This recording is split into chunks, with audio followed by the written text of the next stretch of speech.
रहल बानी। हमारा कहे के बा कि भाई लड़कियों में गलती बाटे। अच्छा, अगर हमारा काम करे बा तो हमको अपन इज्जते बेच के ना आगे बढ़म। ठीक बा, हमू गाना गावत रही, हमरा से 5000 6000 अमर ते हर जाइबे तो लड़का के लाइन बा तो खा ले ला मका मतलब आवेला गरीब आदमी नो, गरीब आदमी के फ्री में कर देंगे गाना, फ्री में। हाँ, गरीब आदमी अगर आगे जेकरा पास पैसा मतलब कम बा ओकर फ्री में। ब्रेकिंग आजकल भोजपुरी इंडस्ट्री में हर एक सुपरस्टार से देखे के मिलता है कि अगर भोजपुरी में काम करे के बा तो बेड मैनेज करे के पड़ता है। हर एक को जैसे फीमेल सिंगर बाड़ी, फीमेल मॉडल बाड़ी जौन बोला तड़ी लगता ये कितना रोरा सक्षम बानी, कहीं से रोरा लगता भोजपुरी में काम कर रहल बानी। हमारा कहे के बा कि भाई लड़कियों में गलती बाटे। अच्छा, अगर हमारा काम करे बा तो हमको अपन इज्जते बेच के ना आगे बढ़म। ठीक बा, हमू गाना गावत रही, हमरा से 5000 6000 स्टूडियो लेत रहसन। बाकी हम गलत आदमी होखबे ना कइनी और आज तक से आगे भी कभी भी देखे के ना मिली कि हम गलत होखम। कोई भी अगर देख ली तो हमरा मतलब हमरा के बोली, लेकिन हम गलत आदमी ना है। हम पहले से गाना गावत रही, मतलब 1 साल से गाना गईनी, मतलब दूसरा स्टूडियो पर घूम घूम के गाना गावत रही। 6000 7000 हमरा से पैसा लसा खाली एगो गाना के। अच्छा, हाँ। अच्छा, का लागत है कि भोजपुरी इंडस्ट्री में लड़की जौन मॉडल बाड़ी से सुरक्षित नहीं की सर? तो लड़की में गलती बा। लड़की अगर सब लड़की ऐसा कल बंद कर दिए सन तो ऐसा थोड़ा बाकी भोजपुरी काम बंद हो जाए। काम तो ना बंद होई।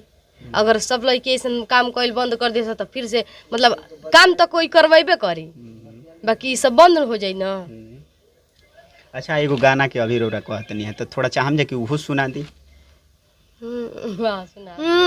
किलनी चॉकलेटी कलर हम किन के घूमब गौवा में इहे पहिन के, देखिए के लहंगा हमर ते हर जाइबे तो लड़का के लाइन बा तो खा ले ला मका हमर बैगन तेहू तर जाइबे तो खा ले ला मका हमर बैगन। इतना अच्छा गाना गनी जाए तक से कोनो के व्यू ना गल एक ना। अरे ई गाना के नहीं कहत, हम दूसरा गाना के कहते मतलब अच्छा गाना गई जाबे गोदना वाला, फिर उ सुन लही भक्ति गाना उ कुल के व्यूए नहीं के जाता। हई गंदा गाना के खाले लमका हमर बैगन एकर 15-20 से चल गेल व्यू। अच्छा, लगता रोरा ड्यूट करीला भोजपुरी में तो ड्यूट कराई कितना लेहिला पैसा? ड्यूट कराई देखी जैसे बात हमनी के मतलब ज्यादा पैसा कोई हमनी के ज्यादा पैसा कोई से ना लेवन जा।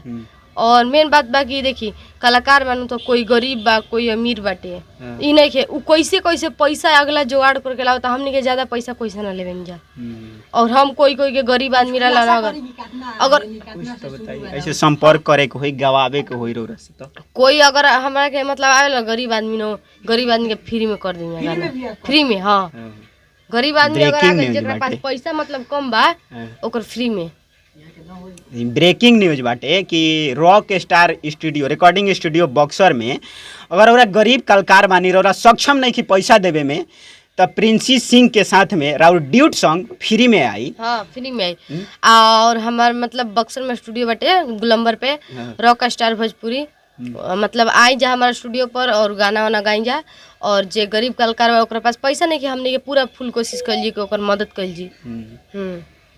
बाकी सुनबे कहीं नहीं जा कि यहाँ के कहते हैं जे फ्री में भी गवाई म्यूजिक ओजिक के तो पैसा देवे के पड़ी। अगर मतलब मान तो नहीं कि मतलब ओकरा पास सक्षम नहीं कि तो थोड़ा सा मतलब थोड़ा बहुत तो लगबे करी भाई, थोड़ा सा लगी, लेकिन उतना हमने के लूट पाट वाला काम ना करिए कोई ऐसा। जाते जाते हमरा दर्शक खातिर का बोले हम ये बोलना चाहते हैं कि यहाँ के सपोर्ट करी जा और यहाँ के चैनल के मतलब सब्सक्राइब करी जा, आगे बढ़ाई जा और कहा।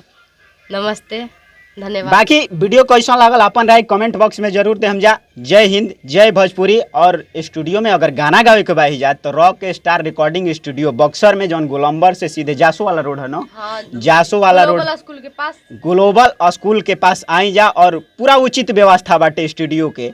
और ओरा सक्षम नहीं कि पैसा देवे में, सुनी अच्छा काम भी, मिक्सिंग भी अच्छा, हर चीज अच्छा और पैसा भी कम लागी उचित व्यवस्था, काम एकदम परफेक्ट मिली। तो आई जा एक बार देखी जा, मौका ली जाए हुए स्टूडियो के मौका एक बार दे के देखी जा। बाकी वीडियो कैसा लगल अपन राय कमेंट बॉक्स में जरूर दे हम जा। जय हिंद, जय बिहार, जय भोजपुरी।